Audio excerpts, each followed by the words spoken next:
নমস্কার বন্ধুরা, শুভ সকাল। আমি মঙ্গলি চলে আসলাম আরও একটি ভিডিও নিয়ে। তো কেমন আছো সবাই? আশা করি সবাই খুবই ভালো আছো। আর যে যেখান থেকে ভিডিওটা দেখছো প্লিজ একটা কমেন্ট রেখে যেও। তো আজকে কিন্তু আমি রান্না করিনি, এই যে প্রেসারে শুধু চাল ডাল সিদ্ধ করেছিলাম সকালবেলা। বড়মশাই এটাই খেয়ে কাজে চলে গেছে। আর আজকে আমি রান্না করব না, যেহেতু ও চলে গেছে কাজে। আর আমার একার জন্য কি করব, মেয়েরা তো খাবে না, ওদের জন্য আলাদা আছে। তো যাই হোক, তারপরে ও চলে যাওয়া, আমি গ্যাসে রান্না করেছিলাম। তো রান্না করার পরে এই যে উনুন টুনুন, রান্নাঘর বাড়ি যা ছিল সব মুছে ধুয়ে পরিষ্কার করে আমি কিন্তু স্নান করে নিয়েছি। আর এখন দুধ দোয়াবো। আর বাছুরটা দেখো একদম তিরপলের নিচে ঢুকে আছে।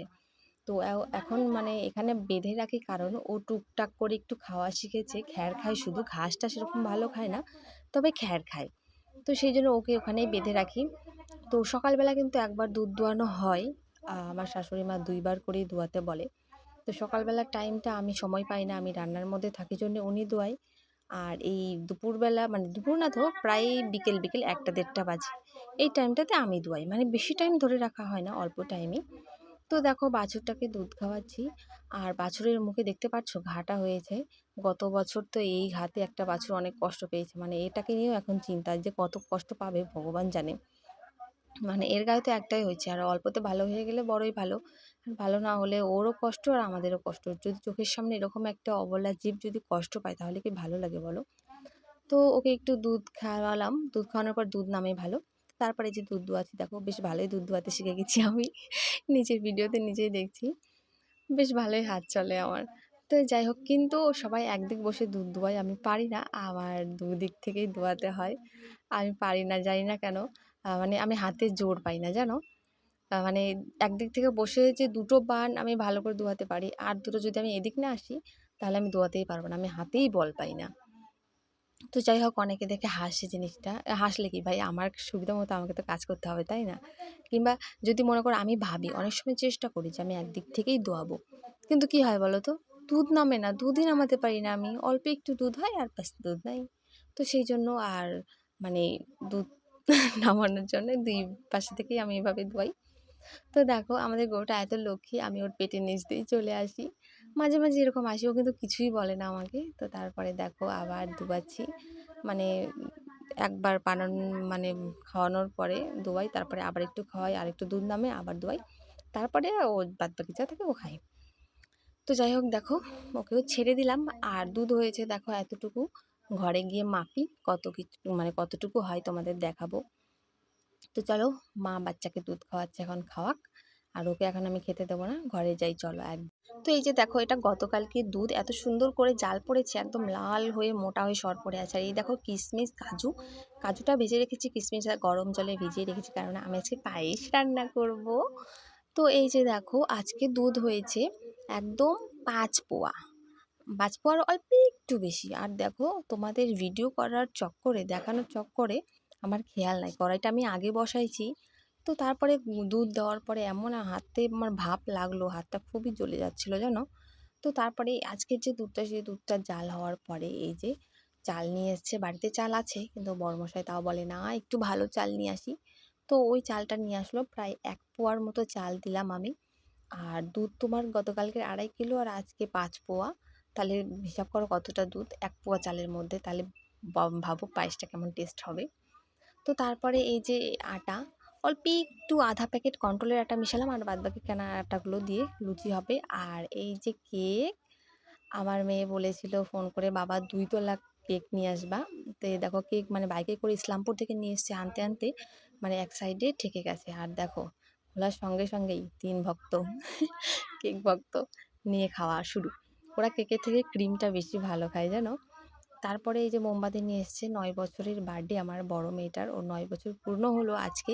জুন মাসের ৩০ তারিখের ভিডিও এটা। তো ওর বার্থডে, তো ৯ বছরের কেকটা ভেঙে গেছে। সরি, কি বললাম, মোমবাতিটা ভেঙে গেছে। তো তারপরে এই যে পায়েসটা এদিকে হয়ে আছে। আমি মানে গ্যাসের আঁচটা হালকা করে দিয়ে গেছিলাম। তো রান্না আমার কমপ্লিট, এর মধ্যে কিশমিশ কাজু সব দিয়ে দিয়েছি। আর এখন নামিয়েও নিলাম। তো এখন নামিয়ে রাখি, আর এখন আমি বানাবো সবজি। মানে বেশ ভালোই বেলা আছে, আমি একা একাই করছি, পরবর্তীতে শাশুড়ি মাকে ডাকবো রান্না করার জন্য। তো এই যে দেখো, এখানে অনেক রকমের সবজি বানালাম।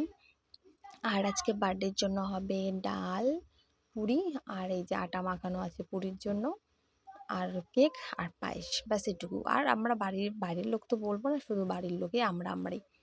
তো দেখো এই যে আমরাই লোক। আর এর মাঝখানে আমি গেছিলাম বাজারে, যে মেয়ে যে জামাটা পরে আছে এই জামাটা আনতে গেছিলাম ওর বার্থডের জন্য।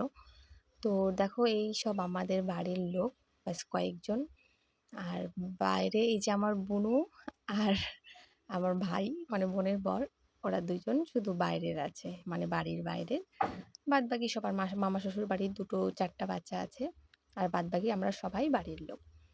তো দেখো আমার ঠাকুমা শাশুড়ি আশীর্বাদ করছে। উনি আশীর্বাদ করতে গেলে এরকমভাবে আশীর্বাদ করে জানো তো, যতগুলো বাচ্চা আশেপাশে থাকবে সবাইকে ফুল তুবলো দিয়ে ভগবানের মতো পুজো দেবে, তারপরে যে খাওয়াবে সবাইকে একসঙ্গেই।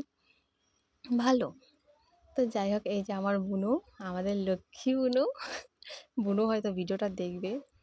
তো যাই হোক, সবাই একে একে করে ওকে আশীর্বাদ করলো, আমরাও করলাম। মাঝখানে আমার মানে হাজবেন্ড আর ভাই যখন ভিডিও করে মানে আশীর্বাদ করেছে, তখন সেই ভিডিওটা আমার যাকে দিয়েছিলাম করতে, ও করতে পারেনি, ও ক্যামেরাই অন করেনি জন্য। আর মানে আমার কাকি শাশুড়িরা ওরা আশীর্বাদ করলো, সেসব আমি কিছুই করতে পারিনি।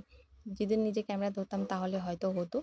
তারপর এই যে বললাম না, মামা শ্বশুর বাড়ির বাচ্চাগুলো আছে, মানে আমার ভাসুরের ছেলে মেয়েরা, ওদেরকে বললাম যে বুনুকে আশীর্বাদ কর তোরা। তো ওরা করতেই চাচ্ছিল না, খুবই লজ্জা পাচ্ছিল। তাও আমি জোর জবরদস্তি নিয়ে আসলাম সামনেই, যে একটু তো আশীর্বাদ কর। তো তারপরে এই যে দেখো ওরা একটু ফুল দুবলো দিচ্ছে, অনেক লজ্জা পাচ্ছে, হাসি পাচ্ছে ওদের। তো যাই হোক, চলে গেল।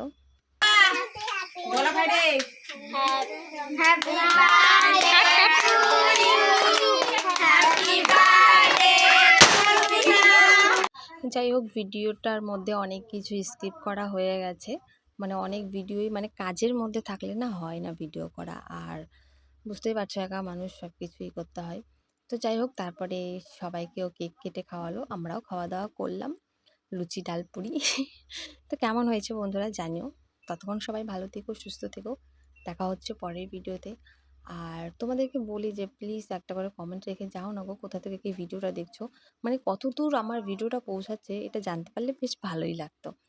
তো চলো, tata, bye bye, good night. এই যে আরেকটা কিছু বলে যাই, এটা কিন্তু আমার নাতি ছেলে, আমি কিন্তু দিদা হয়ে গেছি। আমাদের বাড়ির সামনে আমার এক ভাসুরের মেয়ের ছেলে, তো খুবই দুষ্টু জানো না, বাড়িতে এসে মানে যে পুরো ওলট পালট করে দেয়।